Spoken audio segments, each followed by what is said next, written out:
नमस्कार दोस्तों, स्वागत है आपका वेद निवेश के चैनल में। दोस्तों, सत्यता और सटीक न्यूज़ जानने के लिए अभी सब्सक्राइब करो अपने वेद निवेश के चैनल को। दोस्तों, याची प्रकरण मामला जो सुप्रीम सर्वोच्च न्यायालय में चल रहा है, उसको 2023 में रेस्पोंडेंट लेकर के आए थे, बड़े योजनाबद्ध तरीके से लेकर के आए थे। वो ऐसे दो लोगों को नाम से दाखिल कराया जो लोग कभी खारिज नहीं हुए थे, और मुकुल रोहतगी जिनकी फ़ीस आप जानते ही हो, 10 लाख से भी ऊपर की फ़ीस रहती है। उन लोगों ने उसको हायर किया और उन्होंने पहली ही डेट पर जो है दमदार पैरवी कर और हरकेश राय के कोर्ट से सरकार को नोटिस करा दिया। नोटिस कराने के बाद में जो है फिर अन्य मामलों के सब लोग पैरोकार बन गए। हम जैसे और लोग जैसे आप जैसे सब लोग पैरवीकार बने, अपनी अपनी बातों को रखने लगे। और लेकिन मुख्य जो मामला था वो केवल 7 दिसंबर 2015 का था।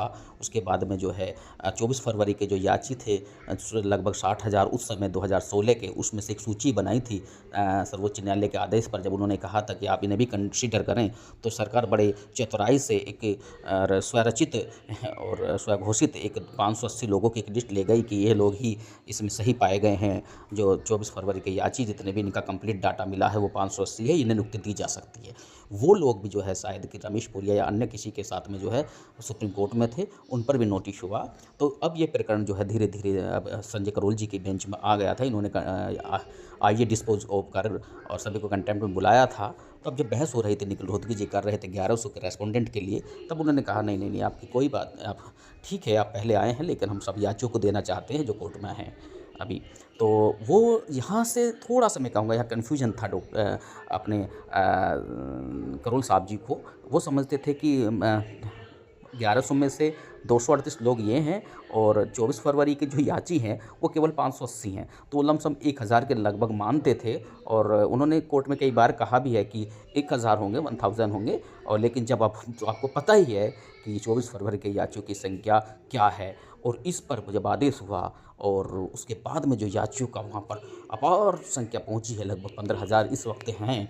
तो उसके बाद में जब सर्वोच्च न्यायालय में पहुंचा मामला, तब उन्होंने देखा, उन्होंने कहा भी कि मैं तो 1000 के लगभग समझ रहा था, लेकिन कोई बात नहीं। और अब हम जो है इसे 1000, 2000, 10,000, 20,000 जो भी संख्या होगी, संख्या लेना देना नहीं है। तो यहाँ पर जो है वो ला से हट कर के बात कर रहे हैं, इसलिए कुछ भी कहना मुश्किल है। ला से हटने का मतलब ये है कि इस याचिका को केवल वो मानवता के आधार पर सुन रहे हैं, दया के आधार पर सुन रहे हैं, मर्सी के आधार पर सुन रहे हैं। वरना वो बार बार कहते हैं कि अगर मैं इसे खारिज करना चाहूँ 1 सेकंड में खारिज कर दूंगा, क्योंकि डिले के आधार पर। फिर भी इसलिए सभी के वकीलों को, अब खुद हमारे वकील और खुद ही जज और खुद ही वकील हमारे इस समय जो अगर कोई साथ है इस समय, तो वो खुद स्वयं और स्वयं न्यायाधीश संजय करोल जी हैं। और संजय करोल जी इस वक्त बहुत ही अच्छी सकारात्मक दृष्टि से जो है सुनवाई कर रहे हैं। और उन्होंने आदेश भी दिया है। आदेश तो थोड़ा सा आदेश के मामले में थोड़ा सा परेशान हो जाता हूँ जब वो लिखित आदेश में मेंशन नहीं करते हैं, जो अपनी ओरली बातों को कहते हैं। बहुत सारी बातें उन्होंने कही है कि उन्होंने पीड़ा को भी समझा है बच्चों की, उस पीड़ा को बाकायदा बोला भी है। और लेकिन अब वो अच्छे किसी आर्टिकल 142 का प्रयोग करें, एक बड़ा आदेश की तैयारी में भी हैं कि कोई मैं बड़ा आदेश दूँ। बस उनकी जो ये कोई एक समस्या यहाँ होती है कि जब वो अगर अपनी रजिस्ट्री में या फिर अपने आदेश में मेंशन कर दें कि अब कोई याची यहाँ अब कोई कंटेम्प्ट स्वीकार नहीं होगा, तो उससे एक जो है डाटा फाइंड करने में एक जो आ रही समस्या वो ख़त्म हो जाएंगी। क्योंकि वरना ऐसे तो डेट चलता रहेगा, अगली डेट में फिर कहेंगे कि इतने कंटेम्प्ट आ गए हैं, इतनी डेट और हमें समय और मिलना चाहिए, तो ये चलता रहेगा। इसलिए एक बाउंडेशन हो जानी चाहिए सुप्रीम कोर्ट में लिखित आदेश में कि अब कोई रजिस्ट्री जो है स्वीकार नहीं करेगी कंटेम्प्ट को। खैर, आगे की ये बातें हैं, लेकिन सरकार फिलहाल ये कोर्ट फिलहाल ये जानना चाह रही है कि 2016 में ऐसे और 17 में जब आदेश पारित हुआ था 2025 में, तो एक कितनी संख्या है, एक्चुअली संख्या कितनी है। यदि हम कोई आदेश पारित करें, सरकार से कुछ कहें, तो किस आधार पर कहें, कितने लोग थे ऐसे। वो ऐसा कुछ नहीं है अभी कि केवल इन लोगों को या अन्य लोगों को, ये सारी चीज़ें अब भ्रम की स्थिति में है। कोई 90-105 कहे या ब्लॉक क्राइटेरिया कहे, अभी ऐसा कुछ भी नहीं है कि वो किसे देने जा रहे हैं और किसे नहीं। हो सकता है केवल सरकार पर दबाव बनाने का उनका एक तरीका हो, ताकि सरकार जो है अपने मन से ही अपने खुद से कह दे कि माय लॉर्ड हम ये लोग योग्य है, इसने इनका आदेश था हम इनको दे रहे हैं, उनका आदेश था हम इनको दे रहे हैं। ये एक तरीका होता है, हमारे एडवोकेट साहब ने कुछ बताया और मैंने बात भी की थी।